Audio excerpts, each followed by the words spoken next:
Actually ಇದೇನು ದೆವ್ವದ picture ತೆಗ್ದಿರೆ ಅಂತ ನಮ್ಗೆ ಒಂಥರ ಇದಾಯ್ತು. ಇವರು ಈ ಕಾಲದಲ್ಲೂ ಇನ್ನೂ ಈ ರೀತಿ ದೆವ್ವ ಭೂತ ಕೊಳ್ಳಿ ದೆವ್ವ ಅಂತೇಳಿ, ಆದ್ರೆ ಬರ್ತಾ ಬರ್ತಾ ಅದ್ರ ಹಿಂದಿನ ವಾಸ್ತವಿಕತೆ ಏನಿದೆ, ಸ್ಟೋರಿ ತುಂಬಾ ಚೆನ್ನಾಗಿದೆ. ಕತೆ ಒಂಥರ ಪತ್ತೆದಾರಿ ಕೊಲೆಗಾರ ಕಂಡುಹಿಡಿಯೋದು ಒಂಥರ ಡಿಫ್ರೆಂಟ್ ಆಗಿದೆ, ತುಂಬಾ ಚೆನ್ನಾಗಿದೆ.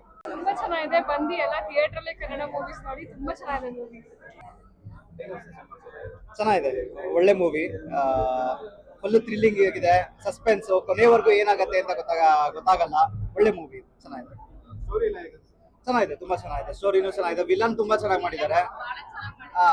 ತುಂಬಾ ಚೆನ್ನಾಗಿ ಮಾಡಿದ್ದಾರೆ. ತುಂಬಾ ಚೆನ್ನಾಗಿತ್ತು ಸರ್.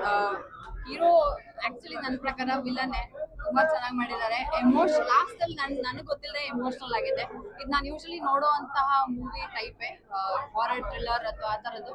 ಅಂಡ್ ಸೈಂಟಿಫಿಕ್ ಆಂಗಲ್ ಕೂಡ ಕೊಟ್ಟಿದ್ದಾರೆ. So it doesn't feel like ಹಳೆ ಕಾಲದ ತರ ಇರಲಿಲ್ಲ. ಹಳೆ ಕಾಲದ and beautiful set, entire cinematography ತುಂಬಾ ಚೆನ್ನಾಗಿದೆ. ಆ ಹಳೆ ಕಾಲದ ಮೂವಿ ಹೇಗೆ ನೋಡುವಾಗ ಅನಿಸ್ತಿದ್ಯೋ ಅದೇ ತರಾನೇ ಬಂದಿತ್ತು. Beautifully done.